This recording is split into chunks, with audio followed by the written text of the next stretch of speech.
Salam dan bahagia. Perkenalkan, nama saya Gregorius Agung Triulvan dari Universitas Sarjana Wiyata Mahasiswa, Fakultas Teknik Prodi Teknik Industri. Di sini saya akan mempresentasikan tugas individu mata kuliah ergonomi lingkungan dengan tema temperatur dan pengendalian temperatur.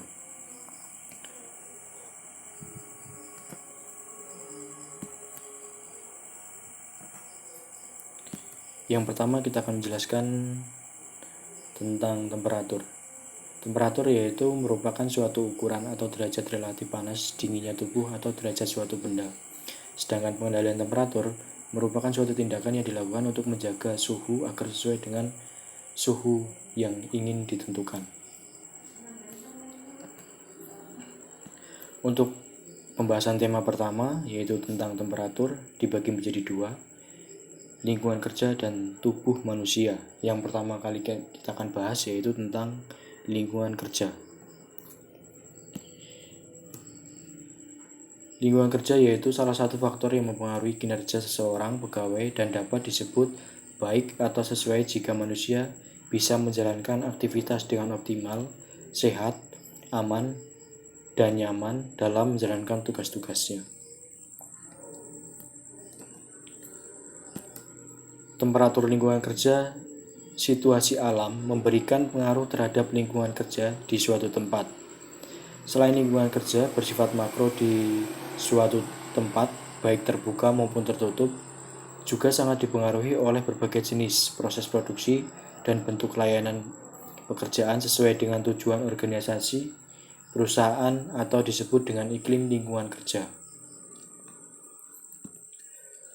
Jenis lingkungan kerja terdiri dari dua, yaitu lingkungan kerja fisik dan lingkungan kerja non-fisik.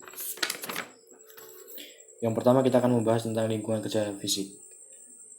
Lingkungan kerja fisik yaitu seluruh kondisi berupa bentuk fisik yang berada di dekat kerja yang dapat menjadi pengaruh pegawai baik secara langsung maupun tidak langsung. Dalam lingkungan kerja fisik dibagi menjadi dua kategori, yaitu lingkungan kerja langsung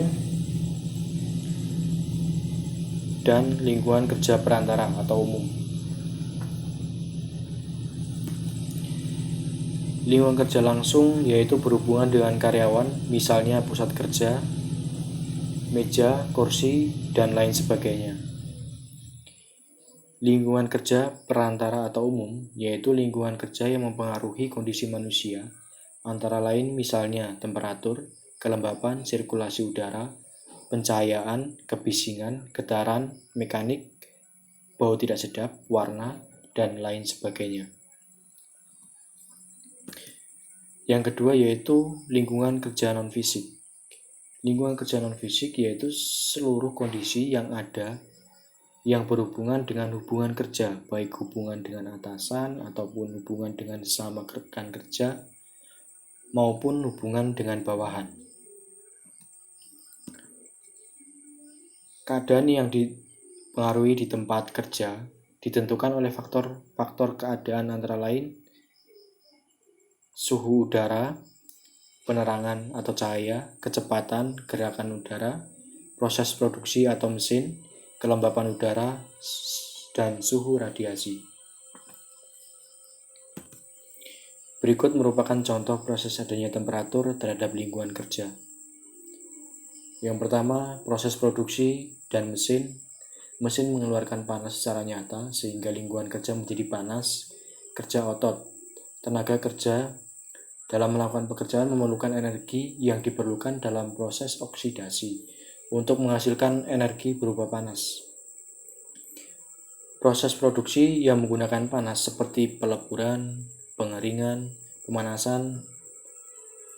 Yang selanjutnya, tempat kerja yang terkena langsung matahari seperti pekerjaan jalan raya, bongkar muat barang pelabuhan, nelayan, dan petani. Yang selanjutnya, tempat kerja dengan ventilasi kurang memadai.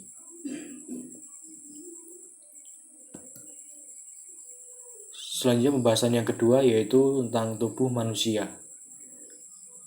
Suhu tubuh manusia cenderung berfluktuasi setiap saat. Banyak faktor yang dapat menyebabkan fluktuasi suhu tubuh. Titik tetap tubuh dipertahankan agar suhu tubuh inti konstan pada 30 derajat Celcius.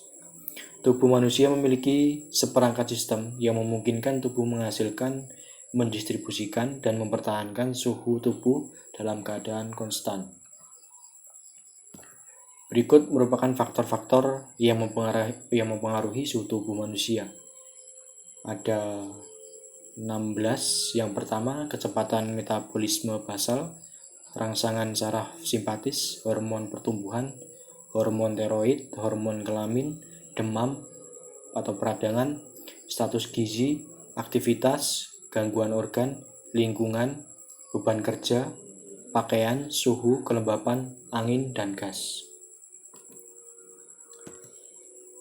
Kita memasuki tema yang kedua, yaitu tentang pengendalian temperatur, yang terdiri dari 3 materi, yaitu yang pertama tekanan panas, yang kedua resiko, yang ketiga pengendalian. Kita akan membahas tentang tekanan panas terlebih dahulu. Tekanan panas yaitu kombinasi antara suhu udara, kelembapan udara, kecepatan udara, dan suhu radiasi yang dihubungkan dengan panas yang dihasilkan tubuh atau metabolisme tubuh. Suhu nyaman di Indonesia 24 sampai dengan 26 derajat Celcius. Suhu ruangan 18 sampai 28 derajat Celcius. Kelembapan 40 sampai 60 derajat Celcius.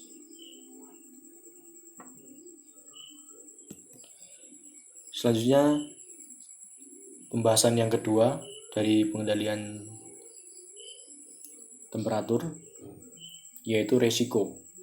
Pengaruh suhu yang tidak sesuai atau berisiko dapat pada tempat kerja terhadap tenaga kerja, mengakibatkan adanya gangguan perilaku dan performa kerja, dehidrasi, kejang panas, penat panas, stroke panas, pingsan karena panas.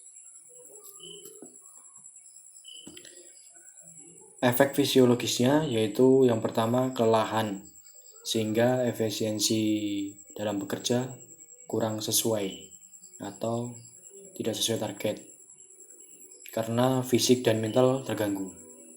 Yang kedua, denyut jantung dan tekanan darah. Yang ketiga, aktivitas organ-organ. Yang keempat, suhu tubuh. Yang kelima, produksi keringat. Untuk pembahasan yang terakhir dari pengendalian temperatur, yaitu pengendalian yang dibagi menjadi 6, antara lain yang pertama yaitu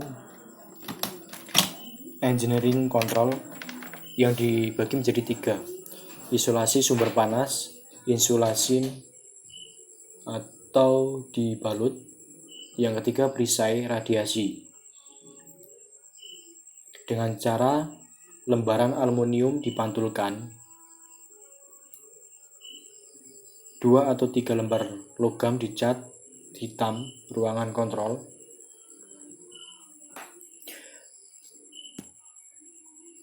Mengendalikan panas konveksi memakai kanopi pada suhu kurang dari 35 derajat Celcius, mengalirkan udara dingin ke pekerja,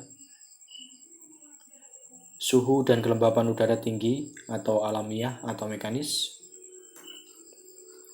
Selanjutnya menyemprotkan air pada udara atau penguapan air sebagai proses pendingin. Air dialirkan melalui kumparan, dan yang terakhir, air dialirkan kembali karena persediaan terbatas. Cara yang kedua yaitu supervisi medis yang terdiri dari pemeriksaan awal, berkala, dan khusus. Yang ketiga, fasilitas sanitasi yang terdiri dari kamar mandi dan air minum. Yang keempat, pelatihan dan pendidikan, aklimatisasi, sering minum, mengonsumsi garam dapur, pengenalan tanda dan gejala, dan APD. Yang kelima, pengaturan lama kerja dan istirahat. Yang keenam, APD yang terdiri dari kacamata, topi, apron, concealer, dilapisi aluminium, sarung tangan, sepatu kerja. Sekian presentasi yang dapat saya sampaikan. Apabila ada salah kata dalam pengucapan dan penulisan, saya mohon maaf sebesar-besarnya. Semoga presentasi ini bermanfaat bagi pelajar di Indonesia. Terima kasih. Salam.